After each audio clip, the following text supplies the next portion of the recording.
What's up, you guys? Sean Ross Sapp, managing editor, FightfulWrestling.com. It is November 8th, 2019. We're here to talk Smackdown from the UK. We are joined by Mr. Warren Hayes. You can find him all over the place. You can find him at Mr. Warren Hayes. You can check out his Patreon. He's got a little bit of everything going on. And Warren, I like shows like this because I can refer to you when there are things like an NXT UK invasion, because you covered a bit of that for us.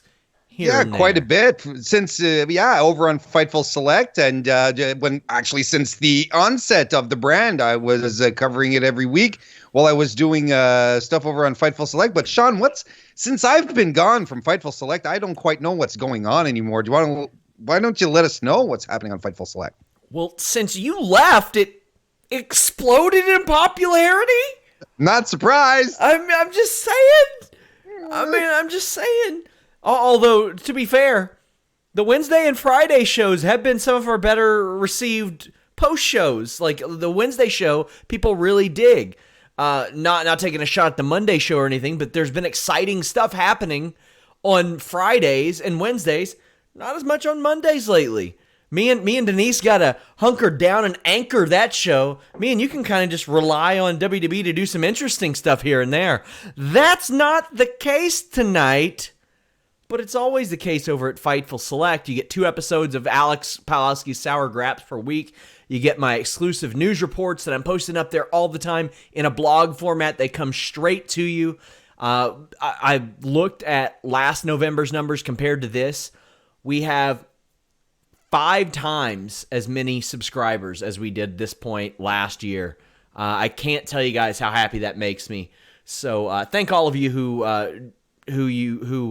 have committed to subscribing over there. We've got a lot of cool stuff. The Backstage Report every week. I do bonus shows. Me and Warren just talked about a couple of retro reviews that we're planning, and I'm talking like real outside-the-box stuff for the retro reviews that you guys are going to see in the coming months. So FightfulSelect.com, check it out. But if you want to support us directly on the live stream at youtube.com/Fightful, donate a super chat. Any amount, get your question or statement read on the air. Young Bibby's the first to chime in. He says, after Survivor Series, you think WWE will finally do the right thing and have Bayley feud with Carmella? They can't keep ignoring it any longer. I do, Warren, but I think it'll be like a transitional feud into something else to tide it over until Royal Rumble.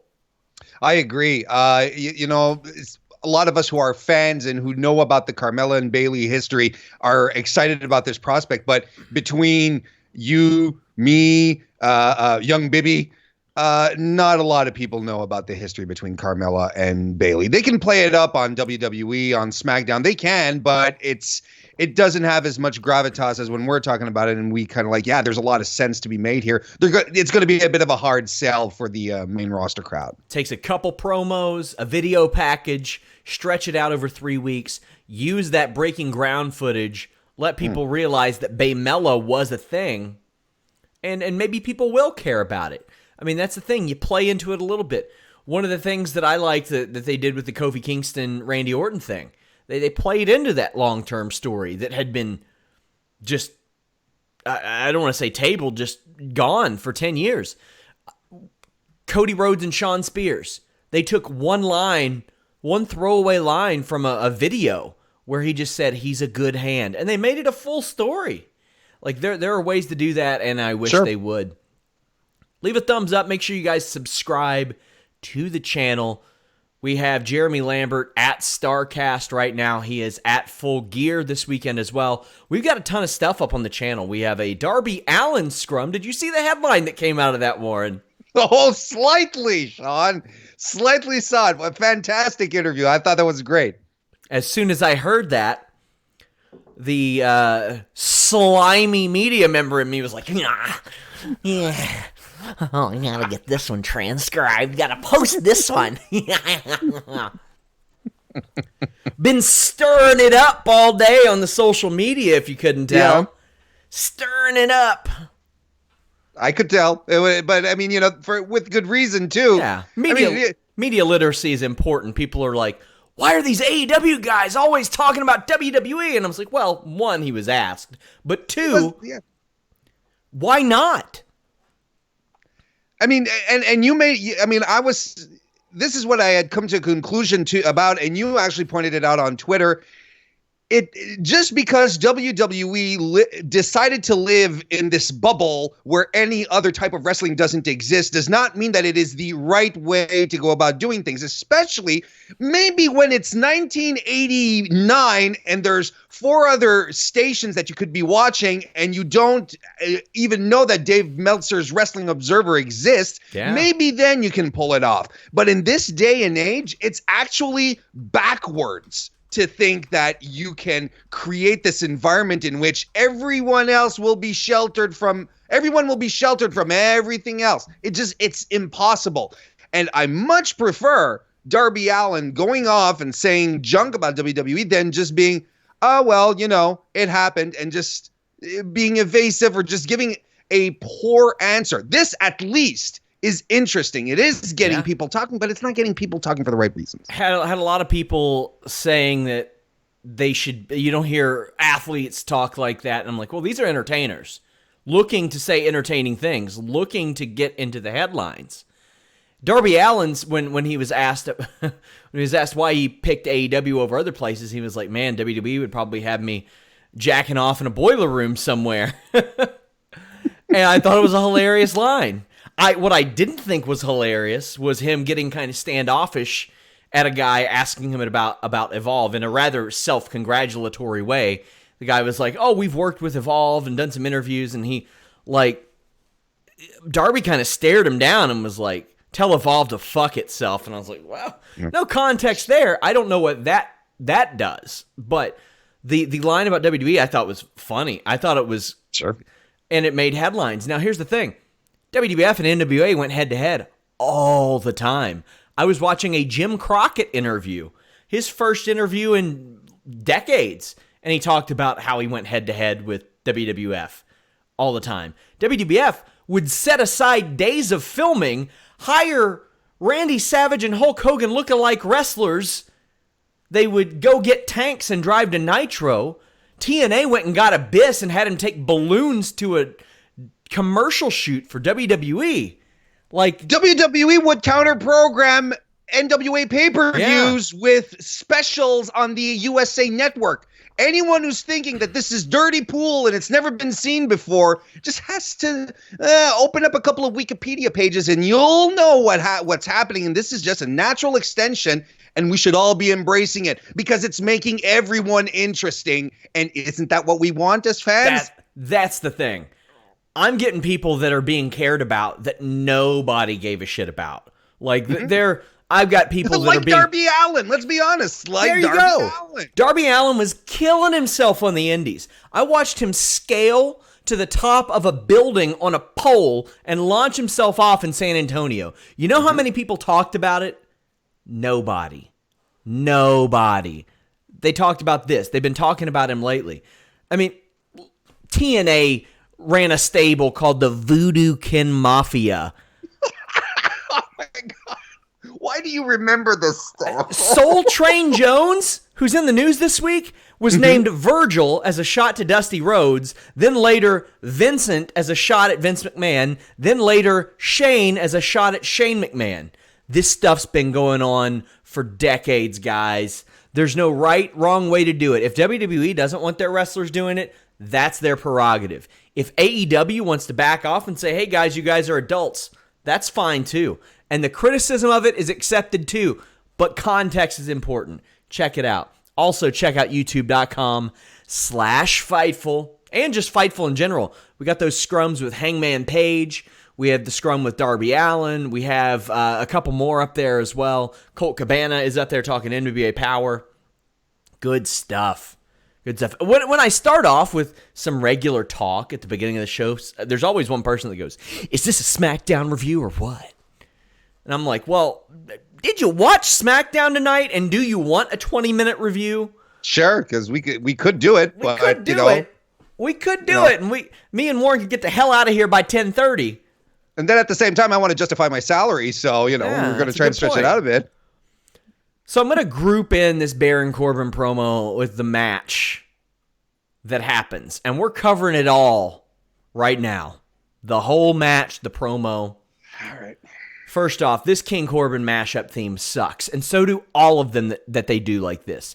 I don't know who WWE got to do this with the Kabuki Warriors and with him and with anybody else, but these suck ass.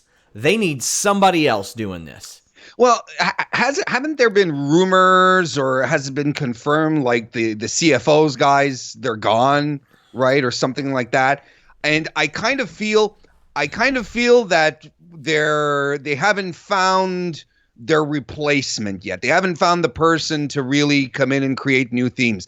And it, I even extend it to Buddy Murphy's weird change of theme from his 205 Live one to the main roster one. I'm thinking Elias, that's another great example. I'm wondering, like, if CFOs, like, if they have some kind of rights to the songs, and there's some kind of litigation going on that we're not aware of, and that these themes can't be used because these are sloppy and they're bad. There's still some of their themes that are being used, but man, there is like some sort of rights agreement that they traditionally have with Jim Johnston, but I wish CFOs would have written this promo, that way WWE couldn't have used it.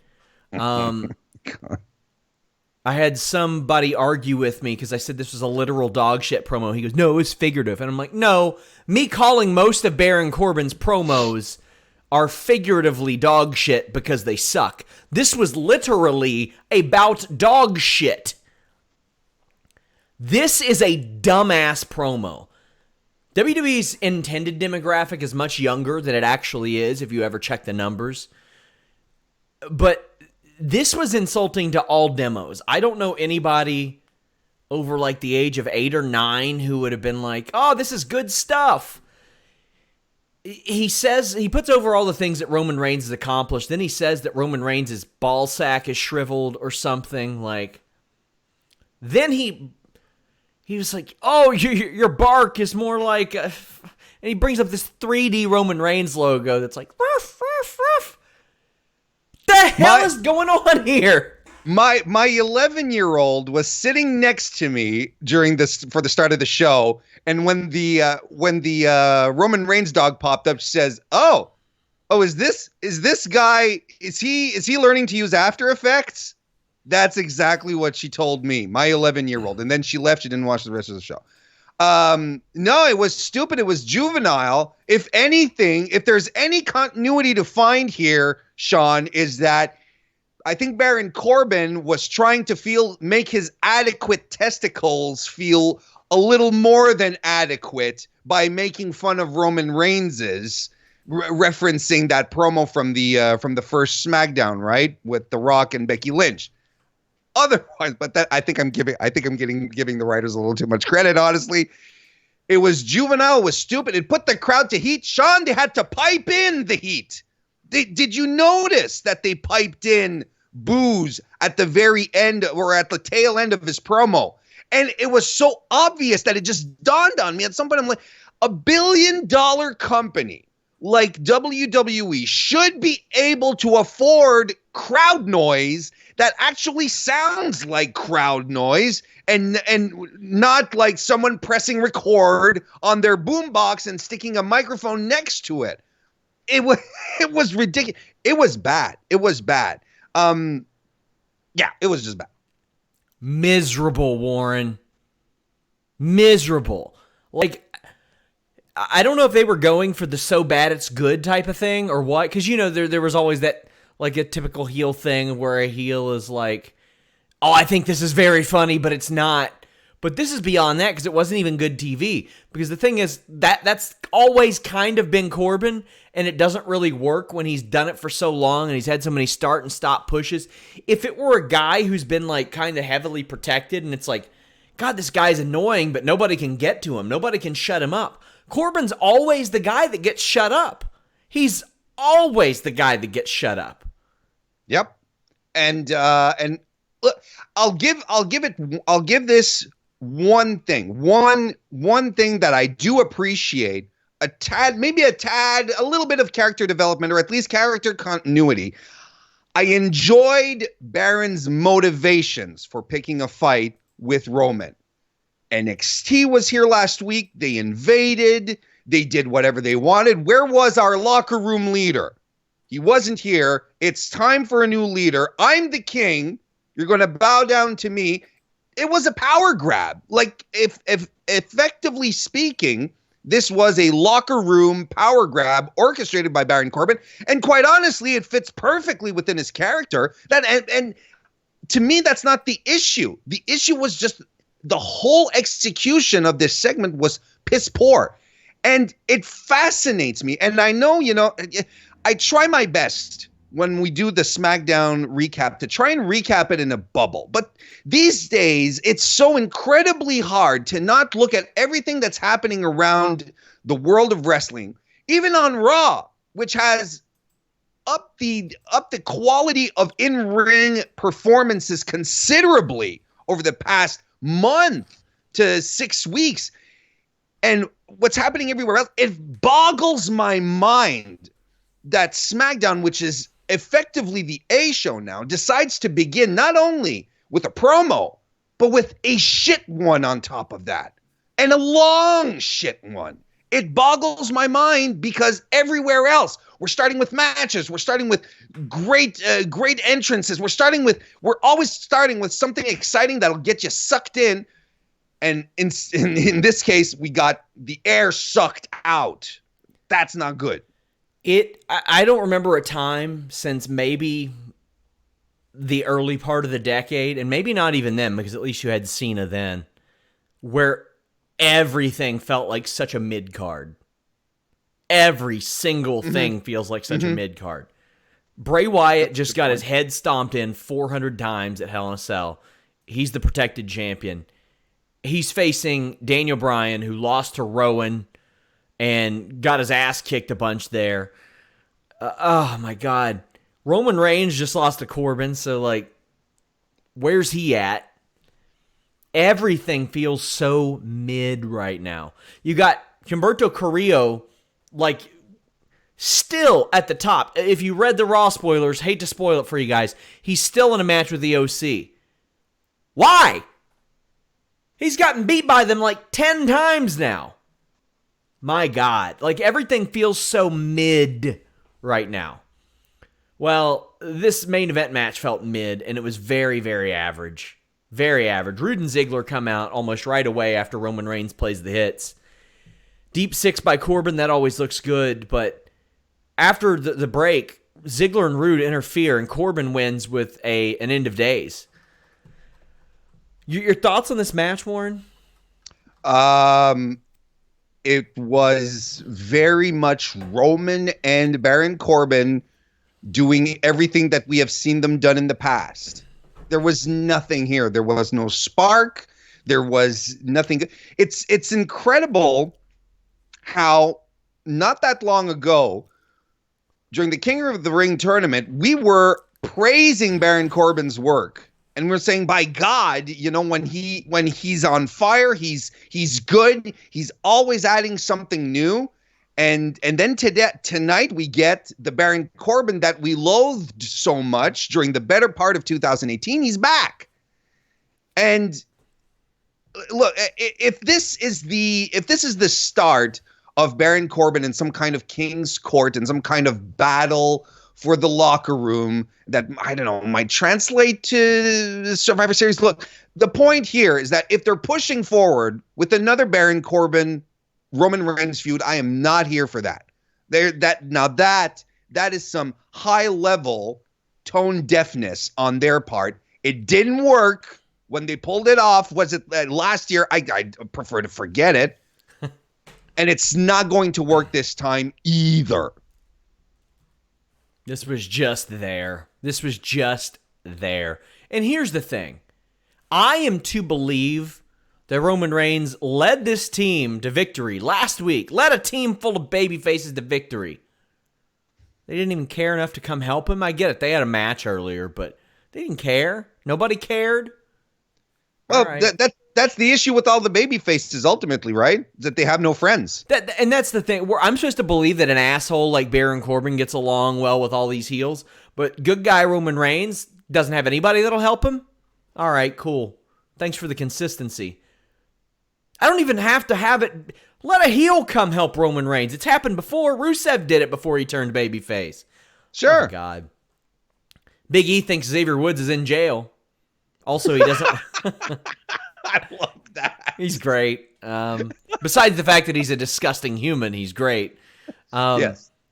He doesn't want Charlotte Flair to beat New Day for their tag title reigns. Of course, this, along with another match tonight, were matches that were supposed to happen this last week, but didn't because of the Saudi Arabia travel situation. New Day ended up defeating the Revival to become tag team champions. Now, here's a question I have, and I'm pretty sure it can be easily answered by anybody who looks it up right now. New Day's last tag team title reign. Does that count as a reign for Kofi Kingston? Because he was WWE champion. I never saw him hold the title. I never saw him do anything. But of course, they probably still had the Freebird rules.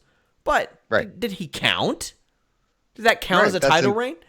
And if so, was he a double champion technically? And they didn't very much play it up, right? They did. If that was the case, look into it. Look into it. I'll do my Eddie Bravo. Look into it. I love how much sense the Revival matches make. Dash Wilder feigns an injury through the commercial. Kofi does a big dive and misses Trouble in Paradise. What I love is we didn't used to see a lot of teasing spots for the Trouble in Paradise. Here and there in the middle of the ring, maybe. But this one into the ropes was really good. And we know that that is a move that puts somebody out right now. Like, that's it. Love the superplex into a splash by the Revival, but Big E broke it up. And I'll tell you what I'm digging. The elevated Trouble in Paradise. Right. Why not make some more use of that move that they have protected so heavily this year? I dug this. It could have been a little bit longer. It could have been a lot of bit longer, honestly. But I like this. Yeah, I mean this match was fine. I thought the Kofi also hit an SOS, which was picture perfect. It was really, really good. And you brought up the superplex and the splash. Wilder just flies off with complete abandon. He literally looks like Jimmy Snuka flying off, the way he puffs out his chest and puts his arms back. His form is fantastic. I thought this was fine. I thought this was absolutely fine, and it's a good addition for Survivor Series as well. I think it's you could have gone either way on this, really. With either the Revival or the New Day. I don't think either one is an upgrade or a downgrade. They're both fantastic teams. I think people might be just a little more easily invested into it since the New Day are going to be in there, crowd favorites and whatnot. But kind of makes you wonder. I also like the little nod to Randy Orton when the Revival did the double team draping DDT. And, it kind of makes you wonder what's up with the Revival. But then again, we were all wondering just about a week ago what was up with Randy Orton. And he trolled us all. The Revival, they've been trolling quite a while as well. I would be shocked if they came back. I would be shocked. Everything I've heard over the last year is that they care more about what happens to the division, and they're not necessarily financially motivated. They're creatively motivated. Randy Orton was creatively motivated too, but a little bit more financially, as we found out. But right now, the Revival are the belle of the ball, so to speak, of a lot of people. Randy Orton went to Vince McMahon to push for a stable with them. And Vince said, not only no, but let's put you on different brands. Well, okay. Scott Dawson puts out there, hey, Malcolm Bivens, why don't you come manage us? Well, that sounds like a winner. Then today, I don't know if you saw their scarf tweet to MJF. Yes. Yep. You want to talk about somebody they could make money with. Now, will they make $550,000 a year respectively with him? Hell, I don't know. Will they be more creatively satisfied with him? Yeah, I get the feeling so. Warren, how many main roster, and everybody's like, oh, it's not main roster. Well, until NXT gets paid what Raw and SmackDown does, yeah, it is. How many main roster title runs did the Revival have prior to them asking for their release? Oh, 0. How many do they have now? Like 3? 3? 3? It's going to be an interesting 5 months for Scott Dawson, 6 months for Dash Wilder. It'd be very interesting. Very interesting. I mean, hey, Carl Anderson and Doc Gallows got the famed Sting money to hang around. So there you go, man. That's one to watch, man. And I like that Dawson and Wilder are kind of putting out there, hey, we want to work with this person, we want to work with that person. It shows that they still give a shit about what they're doing. And go ahead. And it's part of their appeal as far as the online community goes, because look, these guys are not stupid. They know what they're doing, and they know that with enough groundswell, enough support, they'll be able to negotiate or whatever. They know they have a very, very strong fan base wherever these guys end up. Of course, everyone's talking about AEW, but they literally can go anywhere. And like you said, they are going to be instant stars. You know what wherever they go. You know what I would love to see them do? What? Personally, I would love to see them leave WWE and then like go to AEW, but work one set of NWA Power tapings first. Yeah. Oh my goodness. Like one set of NWA Power tapings. That's all I need. Honestly, I think that if that happens, I honestly think Jim Cornette retires after. I think he's like, I'm done. I'm good. I've done it all. Thank you. Oh, man. I just think that would be such a good fit for them. Also, Absolutely. You know, we hear a lot about Xavier Woods being out for a while. This is just my opinion, not any insight on this situation, but there's nothing that would keep him in the future when he's able to stand and walk effectively, make TV and like do some promos and stuff. Like, also, I got to be honest, Xavier Woods rolling around out there in a wheelchair would be very funny. Sure. I think he would find a way to make that very entertaining. I mean, did you see the Professor X outfit he had at the Comic-Con? It was fantastic. I mean, and he's having such a good time. Like, he's really, really having a good time. And sometimes I'm looking at it and I'm wondering, are you having too much of a good time, Austin Creed? Because probably some people in PR are going, God damn it, you're supposed to be missing the ring. You're supposed to be missing competing. Yes. Speaking of NWA Power, and Kristen didn't send a super chat, but I want to bring this up. Who does Tim Storm look like? Ever since she mentioned it, she said he looks like a movie star that she can't pinpoint. It's bothered me. And I'm like, well, who the hell is it? Because he's just got one of those faces, man. Right?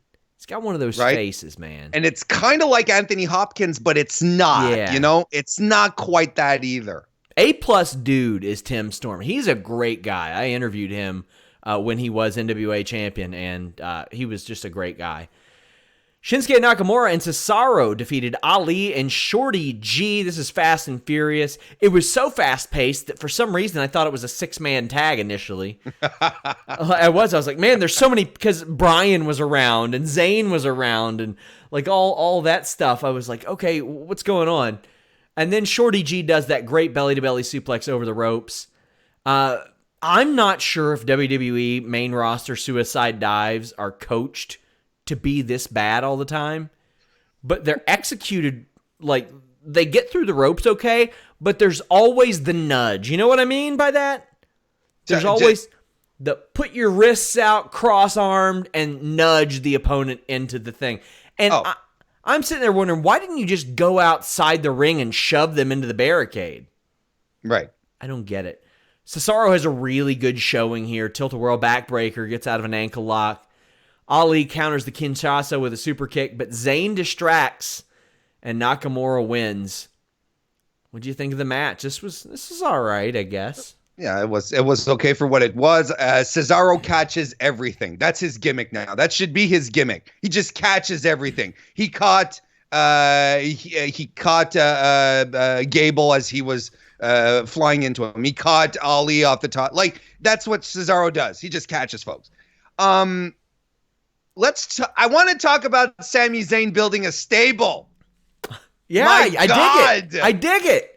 I think this is fantastic. Bringing, like, you know, this level of mid-card guys that the fans know that and love, right? That have the credibility, that have a past, and that fans want up on, been clamoring for main event. Cesaro needs his world title run. What the hell are they doing with Shinsuke Nakamura?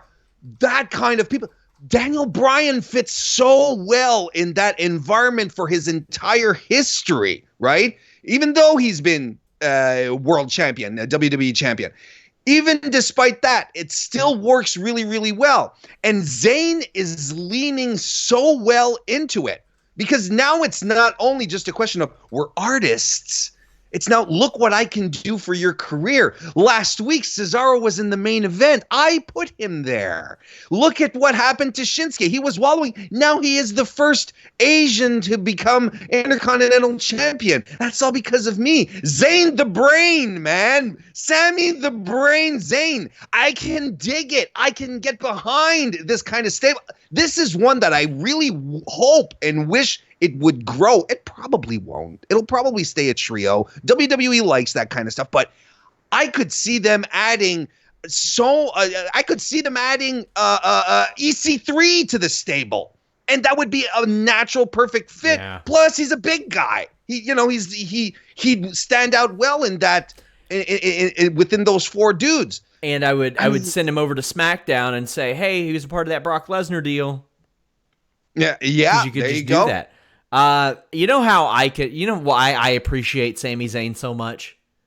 Tell me. Do you know how many times I've been able to refer to, hey, one of those AEW front office guys, Chris Harrington, Fightful.com alumni, Matt Riddle, Fightful alumni, Shane Helms became a WWE producer. I fixed Shane Helms' career. Yes. Me, single-handedly, not any of his talent or knowledge or any of the expertise that he accrued over the years. No. Hashtag because of Fightful. Frank Trigg became a referee in the UFC. He spent some time at Fightful. I mean, my God, pal. My God, pal. Deonna Purrazzo wrote for us. Boom, signed. Signed. Damn. Joseph Farley donates and says, swear jar, poo-poo, pee-pee, poo-poo. Thank you. Now, backstage, Sami Zayn is talking to Daniel Bryan. He's like, the guys were kind of upset you didn't come celebrate, which is so stupid. They really wish you would have came and had celebratory grape juice with all of us. Because it was delicious and you were rude for not doing it. Then the lights go out and The Fiend appears. Now, first off, I want to say I'm all for Daniel Bryan and The Fiend. But this was such a weird way to do it. Like, it was not cinematic. It was not in the theme of The Fiend. Also, I don't know if this got shown to the live crowd at all. I'm not even sure myself. Wasn't in the spoilers. Look, what was good here is that we're setting up Daniel Bryan versus The Fiend. I have a pro and a con here. The pro is Daniel Bryan versus The Fiend. And outside the fact that it's an interesting match and it's two great performers and it will deliver on a fantastic match, you have history. You can go back. Again, this is another one. We were talking about it earlier, that this is one that you could go dig back, get when the Wyatt family and Daniel Bryan were feuding and Daniel Bryan joined the Wyatt family out of desperation. Well, what is he? He had a gauntlet match. The details are fuzzy. I'd do a documentary on it. I'd do a 25, 30-minute documentary on it. Because there's a lot of material there. And then he turns on Bray and they have their singles feud. It was good. It was good storytelling. And it gave Bryan something to do in the meantime as well. God knows that's something that the audience wanted. So it just worked. So there's that history there that you can go get, and I think it's a good transition for the Fiend, Universal Champion Fiend, to go against Daniel Bryan. Daniel Bryan, who it doesn't matter if he wins or loses, and it'll be a credible win for the Fiend. At the same time, I think it's good to solidify his title, his status as a champion by beating someone like Daniel Bryan. I think that works. But the one thing that I didn't like here is that this is 2 weeks now that the Fiend has won the Universal Championship. We haven't seen him with the belt. There hasn't been a celebration. There hasn't been Bray Wyatt in the Firefly Funhouse with the belt on the wall. That would be backstage, but that's not the same thing. 50,000 people saw that. Yeah, well, there you go. we haven't had time to celebrate. We haven't been given the opportunity to celebrate Bray Wyatt being Universal Champion. It just hasn't happened for us as fans yet. And this bugs me just as much as it bugs me that the WWE hasn't given us closure on the Kofi Kingston run. The Fiend is Bray Wyatt super over. They decide to strap the title on him in what could be argued a little jumping the gun type situation. And we don't have the opportunity to just sit there as fans and appreciate it and listen to Bray give us his twisted take on him winning the title and what he wants to do with it and what it represents. We have nothing. We didn't even see the title in the attack. It's all, and in some instances, it's just classic WWE, but it's also disappointing. Sasha Banks defeated Nikki Cross. Bayley says that she and Sasha Banks made the NXT women's division. Sasha Banks hits us with a UC right out of the gate. Hate that. Hate it. It's good to see Sasha back in the ring. Sure. Bayley is on commentary, and I love how consistent she is with her hatred of Corey Graves. Corey Graves is largely a heel commentator, and she's like, no, piss off, mate. Get over it. Because but it's true because he always shit on her. Yes. During her babyface run, he'd side with Alexa, regardless. So it's not suddenly because she's a heel and he's starting to warm up to her that she's going to be like, yeah, no, we're buddies. No, dude. No, you've talked shit about me on national TV for years. No. I like it. I appreciate it. It goes a long way. Mm-hmm. So there's some good spots here. A Banks Meteora, Cross Tornado DDT. My favorite spot was Sasha Banks doing like the Vader Bomb double knees. Yeah. I just love that she does that. We don't see it a lot these days out of Nakamura in WWE, but it used to be like all of Nakamura's offense was predicated on the knee. I love that. Love that. And she dug those knees right into Nikki Cross. Like they dug right into her stomach. It was a good spot. Also, something Sasha Banks gets the one with the bank statement. That's very cool. Looks like the push for Nikki is over, but that's fine. It was a placeholder for something. It's okay. She was a title contender. I'm okay with that. Sasha Banks calling in a favor to her cousin Snoop Dogg, switching up that theme for the heel run. I dig it, Warren. Yeah, and imagine next week when the lasers are going to be there. It's going to be even better. That's a good point. This is something that she needed. We didn't need to have the echoes of It's Boss Time every time she comes out with with those opening bars. This is great, and it's a remix. And I was like, yep, the D-O-double-G, not the Road Dogg type, the Snoop type. It was fantastic. I think it's great. Shayna Baszler attacks Bayley after the match. I thought that was good. They were able to integrate it a little bit, get Baszler on the show when they couldn't get a lot of other people on the show. Cool. Yeah.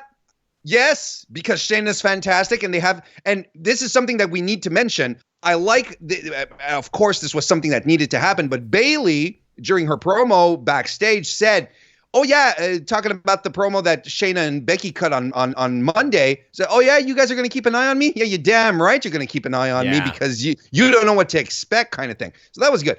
Shayna coming out is fantastic, keeping up the NXT Invasion thing. We haven't got to it yet, but seeing that we did get NXT UK guys. Let's go ahead and talk about it. Heavy Machinery were coming out for their match. New Day were still out there. And Imperium shows up. Heavy Machinery, Ali, Gable, Cruz, New Day, all run them off. I like the integration of that. Use what you got over there. And here, it makes sense on a bunch of levels, right? Walter's the NXT UK champion, and he's one of their main brand representatives right now. Pete Dunne's over in NXT. He's doing his thing over there right now. He's clearly ingrained. So Walter's one of the big guys. literally and figuratively right now in the division. So you bring him out. Imperium, unless you guys don't watch NXT UK, this, you already know this. Imperium is the stable that Walter has, where he basically wants to bring respectability back to wrestling. Essentially, he wants to focus on the sport. So I thought that the spot for them to run in and attack specifically Heavy Machinery when Otis, coming down the ramp, lifts up his shirt so we can see his tummy. I think it's fantastic. I mean, it even makes sense within the booking of the faction in and about itself. Now, since they were in the UK, it also makes me wonder, though, why didn't they lean heavier into the talent that they have there? Why didn't we see Tyler Bate? Why didn't we see Trent Seven? Why didn't we see Ilya Dragunov? There's a whole bunch of people, and even people that we're familiar with. Mark Andrews, who's been on 205 Live and NXT, he's been all over the place. He could have popped in as well. There's a lot of NXT UK guys that could have been used there, but also NXT UK ladies. Kylie Ray coming out there would have got a huge pop. Could you imagine Piper Niven coming in here and starting smushing women? The show needed that something. Would have been. The show needed something. It needed a little spark there, and the UK fans are hip to it. They would have gotten it. They would have known who these people are, and it just needed that little spark. So, as much as I like the Imperium thing, because it also helps bridge the gap. Like, even if it's NXT UK, it's still NXT.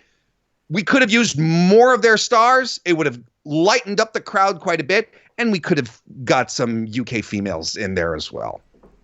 I am in complete agreement. I don't think I could have said it any better myself there. Imperium ended up getting run off. They could have been run off. I think that's what they say in Scotland. You got run off. They got RUNNOFT'd, as a wise man once said. Oh, Tyson Fury's out, and I thought I was done with him, but I knew he was going to be on the UK thing. They needed to have him on there. I get it. He puts over the match with Strowman, but boy, did that match suck. It was bad. Fury and Strowman, who had their whole gimmick going on, Fury is like, we should team in the future. And I'm like, shit, anything that prevents Fury from taking a bump, whatever. So Strowman, happy-go-lucky, he's thrilled. They beat up the B team. I thought this was a very harmless use of Tyson Fury, all things considered. Thank goodness for the B team to have saved this segment, coming down and saying we're stupid enough to fight you. The B&B team stands for fearless, and it just reminded us, how great they have timing. They get the comedy thing. Just let them drop these lines once in a while, and they'll stay over, and people will enjoy them when they pop up, and that was fine. I also thought what was really, really funny is that Tyson Fury was saying, I've been traveling all over the world. I went to Germany to fight Klitschko.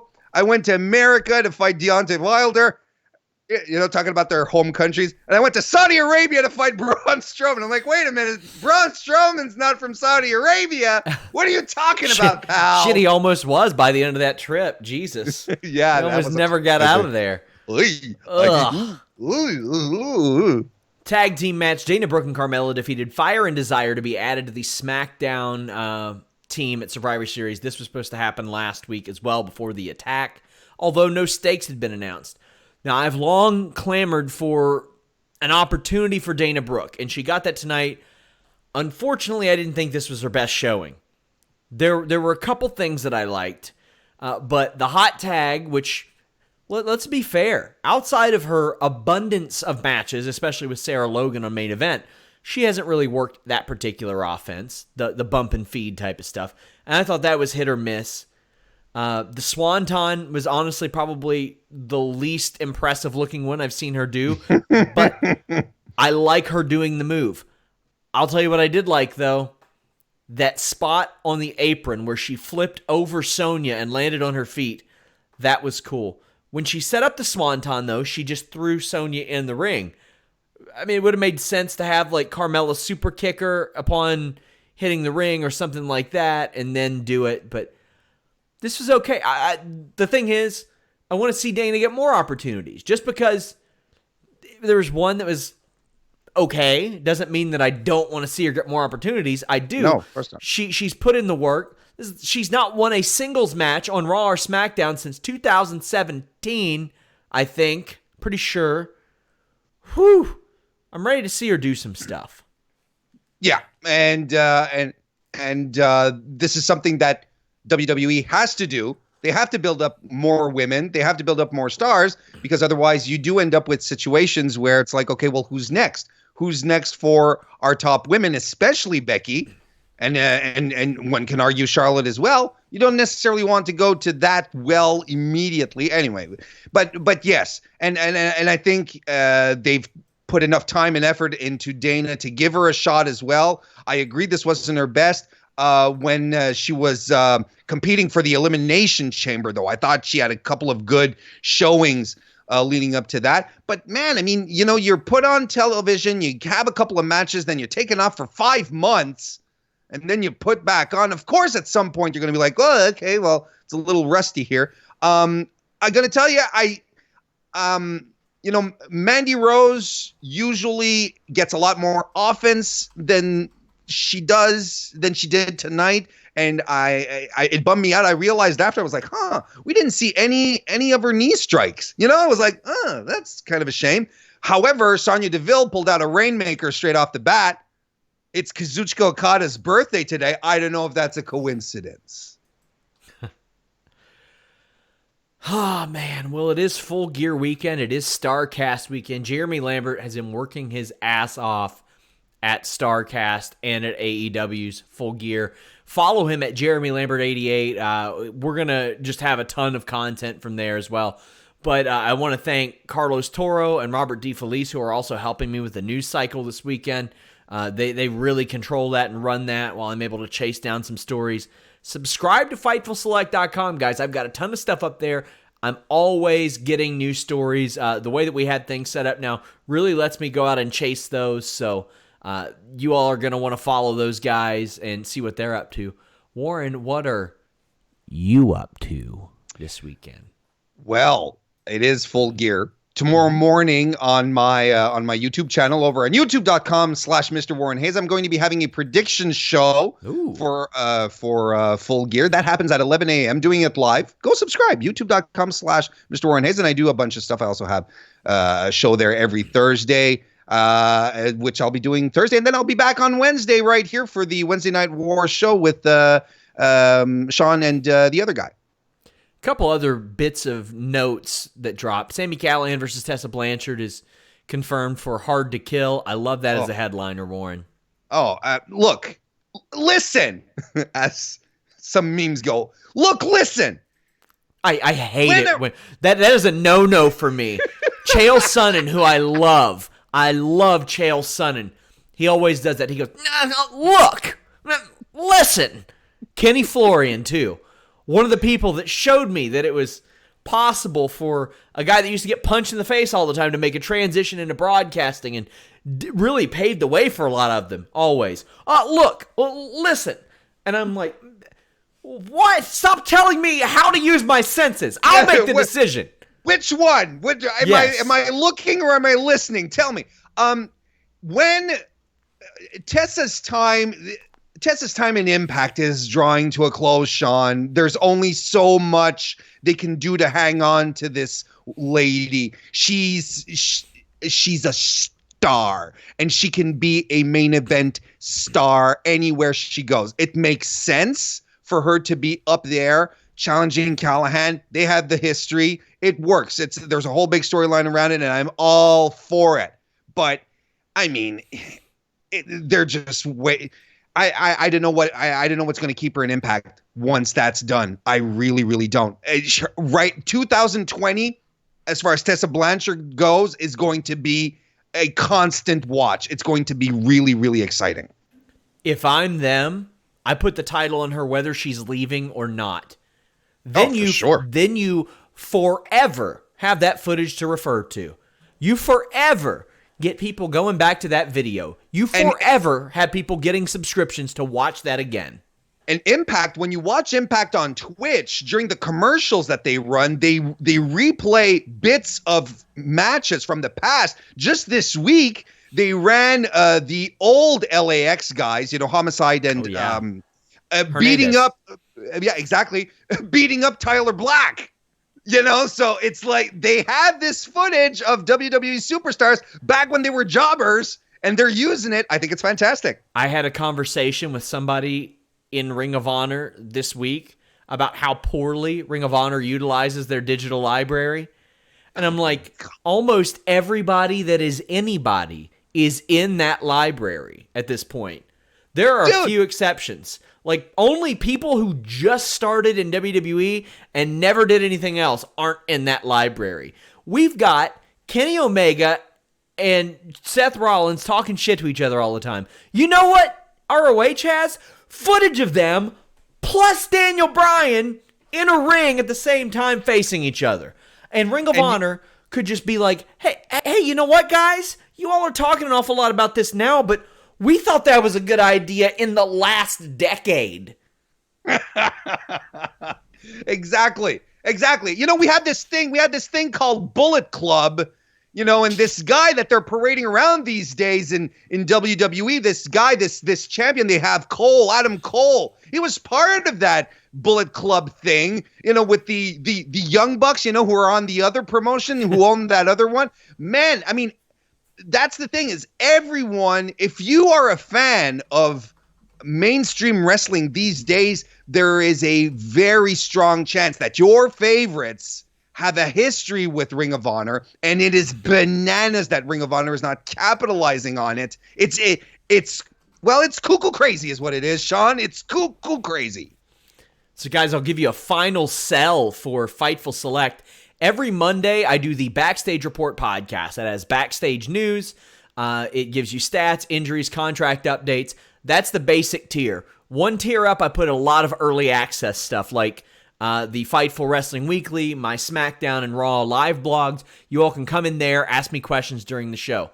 Every other Wednesday, I put a Q&A show in there. Over 150 questions this week. About once a month, myself and Warren, or myself and Zach, or myself and Alex Anderson do a retro review. Me and Warren have some really cool ideas for those coming up. I'm very excited for those. Different approach here. 2 times a week, Alex Pawlowski's hitting you with sour graps.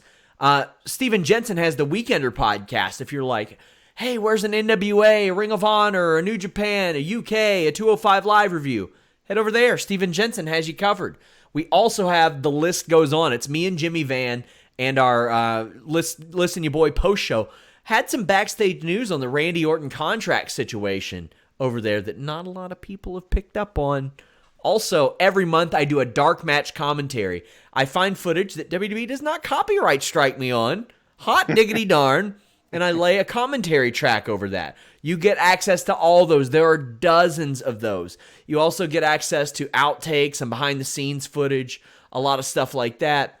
And, of course, all of our exclusive news before anybody else.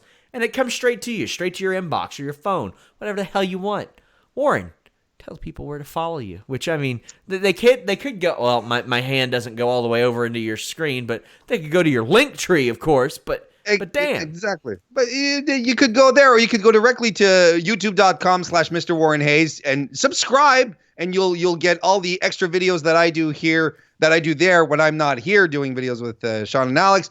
And over on Twitter at Mr. Warren Hayes. That's also a good spot. Thank you, guys. This has been one of the biggest weeks in Fightful in like ever. We had a lot of exclusive news. We got people all over the place. Thank you guys so much for all the support you provide us.